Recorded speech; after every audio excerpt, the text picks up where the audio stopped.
Hello, welcome and thank you for joining us today for the next webinar in our What's New series. In today's webinar, we'll cover some of the newest features in Microsoft 365 that you can implement in your business, as well as covering some brand new features that give us a bit of an insight into the future of where Microsoft is headed. Don't feel like you need to make notes or take it all in straight away, as we'll be sending out a recording of the webinar and a follow-up fact sheet later today.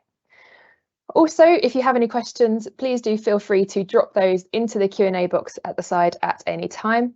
And there will also be some dedicated time for questions at the end. But I will do my best to keep an eye on that Q&A box as we go along. So let's take a look at the agenda for today. We'll be starting off with some exciting news as we look at the latest updates to Microsoft Copilot. Next up, we'll be looking at a retiring feature, which is saying goodbye to the classic version of Microsoft Stream. The new planner component in Microsoft Loop will be covered next. Then we'll be looking at some shared calendar notifications in Outlook, followed by multi-account Teams meeting creation. Last of all, we'll be just taking a look at what's next, what are the steps that you need to take if you want to start implementing some of these features, and also the wider work that Bedroq does to support your business.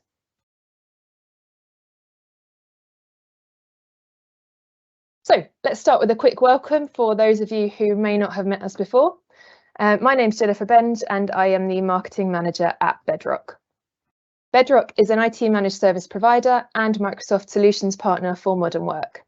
This means that most of the IT we implement is based on the Microsoft stack. So that includes Microsoft 365, Teams, Azure, etc. If you'd like to know more about what us being a solutions partner means for you and your business, please do take a look at our website where we have an article detailing all of the different things that we can do as a solutions partner for you. We're also experts in secure, resilient networks and managed IT solutions where high performance is critical. This means that we work with organisations that have some of the highest security requirements in the UK. So we also manage mission critical IT and operational technology for highly regulated organisations. The most important thing we want to do, no matter what your business does, is to help you make sure that your IT strategy is supporting your business goals as a whole. We do this with the help of our 8 strategic rocks. So the collaboration rock is the focus of today's webinar, as you can see here on the bottom right. But the other rocks are including investment, strategy, skills, data, backup, security, and quality of service. As I said, the collaboration rock is the focus of this entire webinar series, just because at their heart, Microsoft 365 and the associated apps are collaboration tools. Many people have these tools already. They're already investing into Microsoft licensing, they're buying Microsoft apps, but they're not using them to their full capacity. So that's why we designed this webinar series, just to make sure that you're getting the best value for money out of what you're already purchasing. So without further ado, let's kick off with our latest updates for today's webinar. We've been monitoring the updates from Microsoft about Microsoft Copilot since the beginning of the year, really, when it was first announced. And we're getting closer to the point where Copilot will become generally available. So for those of you who haven't perhaps been on any of the previous webinars, or Microsoft Copilot is a new feature to you, you can catch up on our website or YouTube channel to see all the cool features that Copilot will bring to the Microsoft 365 apps. So just as a quick overview, it will do things like writing suggested emails for you in Outlook, suggesting formulas in Excel, and even creating presentations for you in PowerPoint. Microsoft 365 Copilot will be generally available for enterprise customers on the 1st of November 2023. So we are getting closer to the point where it will be it will be available to all of us. So remember that when Copilot does become generally available, it will be as an additional cost on top of your normal Microsoft licensing. So it is worth doing a review, starting to have a look now over whether you think it will bring you value for money, or whether you think maybe just starting with a smaller group of employees within your organisation might be the best way to test it out. So as I said, 1st of November is when Copilot will be launching to enterprise customers, and it will then trickle down from there to smaller groups of customers as well. An area where we haven't yet heard so much about how Copilot will work is within Microsoft Teams. So those are the updates that I wanted to look at today. As you can see on the screen here, there will be a chat bar within Microsoft Teams where you can ask Copilot a question or use a suggested prompt, and this will have multiple uses within the Teams platform itself. So, for example, rather than having to take time searching through your recent emails, chats, meeting notes, presentations, and other documents to prepare for a meeting that you've got coming up, you can just ask Copilot. So Copilot will then find and summarize everything related to the project that your meeting is about, so you don't have to. So rather than having a last minute scramble of, oh, let me just double check the dates and timings and project names that you needed to talk about within the meeting, you'll be able to ask a question and Copilot will collate all of that information for you. It will also be useful once the meeting has started. So once that meeting has started, you can get up to speed quickly on anything that you've missed, perhaps if you join late. And you can also capture unresolved issues before the meeting ends, list all the questions that were left unresolved, and identify the right people that can deal with those specific follow-ups. You can also create a table of the pros and cons for a decision that was being discussed. So as well as covering, complete just dates and timelines for things, Copilot can also just give you a summary of a discussion that was had, give you all the pros and cons points of that discussion, and just put them in a table where it's much, much easier just to review and take a look at following the call. So say you were having a call to discuss next steps for a project, Copilot will be able to create that table for all the questions and answers, and just for the sake of people who are either in the meeting or who also perhaps missed that meeting and just want an overview or summary, they'll be able to review that pros and cons table as well. And it just helps you all to make a better, clearer decision on your discussion point. Next up is our first look at how Copilot will work with Teams phone calls and chat messages. So the difference here compared to the last slide is that the Copilot functionality will also work with ad hoc calls, so not only pre-booked meetings. So for example, you get a call out of the blue giving you loads of information that you can't take down immediately, or you can't remember it all. You can ask Copilot to draft notes for you and highlight key points such as names, dates, numbers, and tasks that are assigned during that call.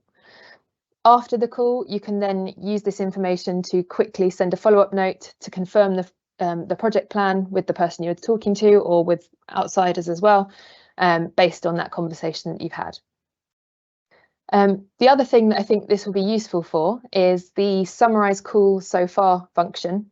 That will also be really useful if you have people that get added to the call late. So for example, if you're talking about something between two people and you actually decide there's a third person that needs oversight of this or can make some important decisions on this topic, you can add them to the call and they'll quickly be able to catch up without everyone having to completely repeat themselves and say everything all over again. They'll just be able to look at that call summary feature and get up to speed, and then still ask any questions that they might need to, just to double check things.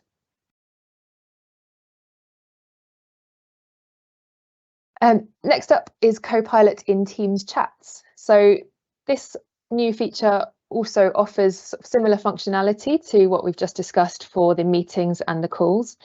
It allows you to catch up on messages that you might have missed and create actions from conversations that have happened or even are happening live. So, for example, as you can see on the screen here, there's a team discussing what needs to be done to launch a new marketing campaign. So let's say you've just had a few days of leave and you've missed that conversation. You know what it's like when you come back from holiday and there's suddenly just loads of chats in all different conversations, and it is quite difficult to catch up sometimes. This new feature will mean that you can just ask Copilot questions to get a quick summary of what you've missed over the past however many days you've been gone. It will give you an idea of the top ideas that have been discussed and also a list of action items that need to be followed up on. So if something's been assigned to you while you're not there, always lovely when you come back from holiday for that to happen, Microsoft Copilot will just make sure that you're aware of that action and it doesn't get missed in all of the heaps of notifications that you've come back to. You can also ask Copilot to create a table of the final ideas along with the pros and cons discussed. So again, that pros and cons table just gives you a quick overview of everything that's happened in the conversation and allows you to make the best possible decision going forwards. So those are the Copilot updates we've got for today. As I said, with it getting so much closer now to the proper release date, we'll definitely be keeping an eye out for, I'm sure there'll be an absolute avalanche of new features coming along that we'll be keeping an eye on. Next up, from the new to the old, it's a quick note to discuss the retirement of Stream Classic. So if you're still using the old version of Stream, you will need to take action by the 15th of October. So it's quite a close deadline now to preserve your videos. So Stream as a video sharing product will go on. It's already in OneDrive, Teams and SharePoint as the kind of portal through which you view your videos. But from the 15th of October, the old version of Stream as a platform itself will no longer be available. So on the screen here, to the left-hand side, is what the homepage of Stream on SharePoint looks like. So if you are sharing videos from a screen that looks like this, you're up to date, no need to worry, no need to do anything. With Stream on SharePoint, users can upload video or audio files to SharePoint, Teams or OneDrive, just like you would do with any other file. You can find and get back to recent videos, ones shared with you from the Stream start page in Office, or for example, recorded meetings also appear in this platform as well. You can generate a transcript and closed captions in the language spoken in the video. So there's multiple languages available, and that's also available in SharePoint, Teams and OneDrive.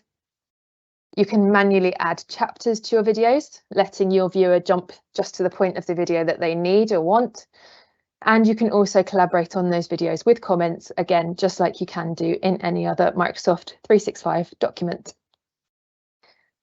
If you've been sharing Stream videos recently, chances are that you are already using the new version. So again, that's another way you can check if you're already sharing new videos that have been recorded in the past couple of months, they'll be on the new version. And also if you can see the page on the screenshot on the screen right now.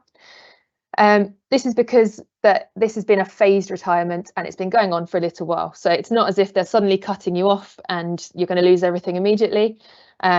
Chances are you probably are already using the new version. But some people will have older videos that are stored still on the classic version of Stream.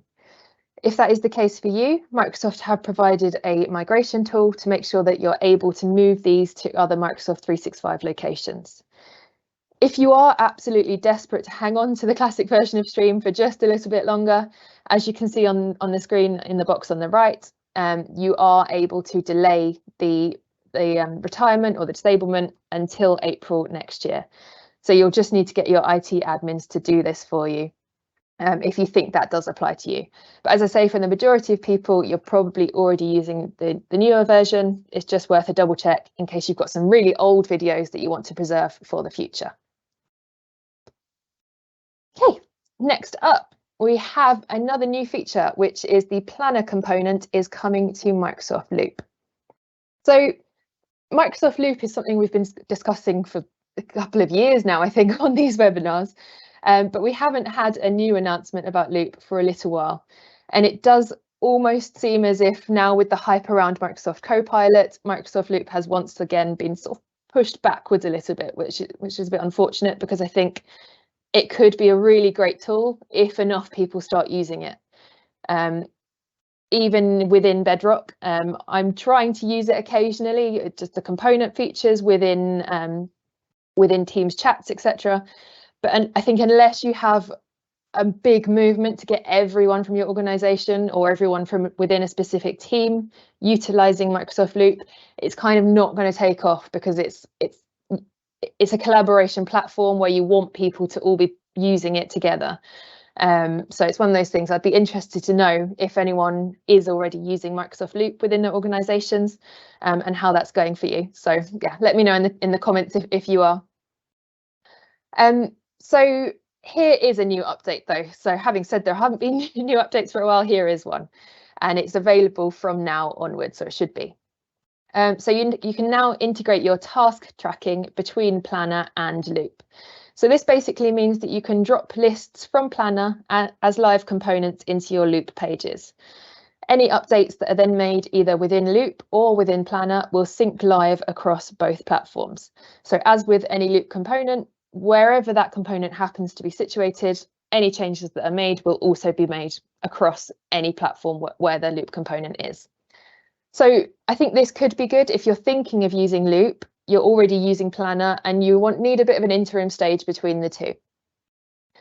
The advantage of having the Planner lists in Loop is that you and your team will be able to see things in a much more visual way, and you'll also be able to embed your Planner lists onto pages that contain other project information, keeping everything together in one place. So there's all sorts of components within Loop that already help you sort of track and plan a project. And just having this ability to include your Planner lists as well means that you can have a whole project overview in one place without having to flip between different apps and components all the time. So I think it's probably worth having a go if you are using Planner already within your teams and you're thinking about using Microsoft Loop. Let's see how that goes between the two. And it should, ideally, it should make things easier to keep on track of a project in one place. Next up, a simple one, but I think will make a big difference to some people, is a new Outlook feature. I think this will come in especially useful if you manage someone else's calendar on their behalf, or if you're part of a group where multiple people can make changes to meetings or appointments that are in that shared calendar. So shared calendar notifications in Outlook allows you to receive notifications for changes in a calendar that has been shared with you. It can also notify you if an editor or a delegate has made a change. So perhaps they've created a new event, updated something that already exists, or deleted it.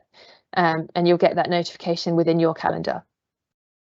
To enable this, you'll just need to go to Settings, Calendar, and then Shared Calendars. And you'll see a list of calendars that have been shared with you. And you can then tick the box next to the ones that you want to receive notifications for.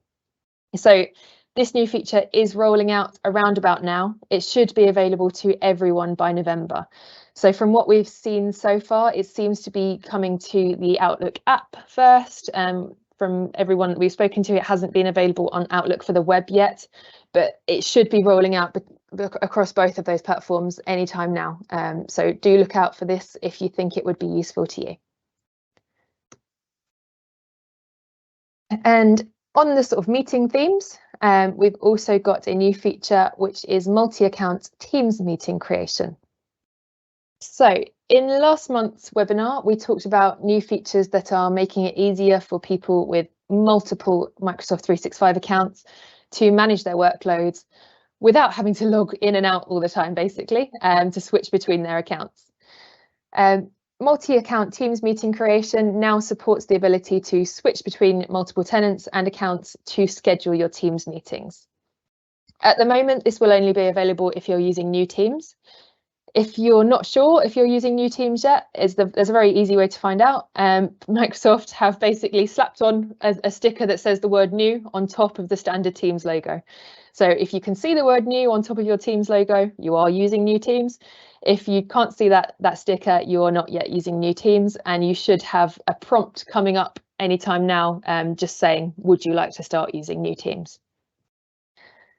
So if you do have the new Teams client installed, you will be able to switch between your tenants or accounts to schedule a Teams meeting through the Outlook add-in. So that button there you can see on the screen right now, that's been within Outlook for quite some time now to be able to allow you to create a Teams meeting. This new feature is simply that drop-down part where it will allow you to create a new Teams meeting for any one of the accounts that you're logged into.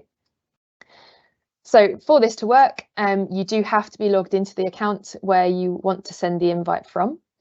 And as I said, this is currently only available in the Outlook app for people using the new Teams, and it's not yet available on the web or in iOS, but we are expecting it to come to those soon as well. So worth it if you're regularly creating Teams meetings across multiple accounts, if you're working across multiple businesses or have different domains for whatever reason. It's just an easier, quicker way to create meetings for the location that you want them to be created. Okay, we've got another feature on here that I didn't put on the original agenda because it's quite new. It's also quite controversial. Whenever we talk about this in these webinars, there's always a bit of chatter about what we think about Microsoft Mesh. I wanted to include it here just because we've just literally in the last few days had the update that Microsoft Mesh will be entering public preview this month. So you've probably already had a prompt from Teams over the summer. I think most of them came out to say you should create your own avatar. And I know from previous webinars, some of you have already done that and absolutely jumped at the chance to do that. And meanwhile, some of you, absolute other end of the spectrum, don't want an avatar at all. So this is the next stage in what Microsoft calls a solution that enables your distributed workforce to connect like never before in a 3D immersive space, helping virtual meetings and events feel more like face-to-face connections. Again, those are Microsoft's words, not my own. They have included this little display of these 3D immersive spaces that might be coming, well, that will be coming to Microsoft Mesh that you can use for your immersive meetings. Whether this will actually feel more like a face-to-face connection, I'm not convinced. And I know from previous times when we've talked about this, and many of you aren't convinced either. But for those of you who did get really excited about it last time, I really wanted just to let you know that this is becoming available this month.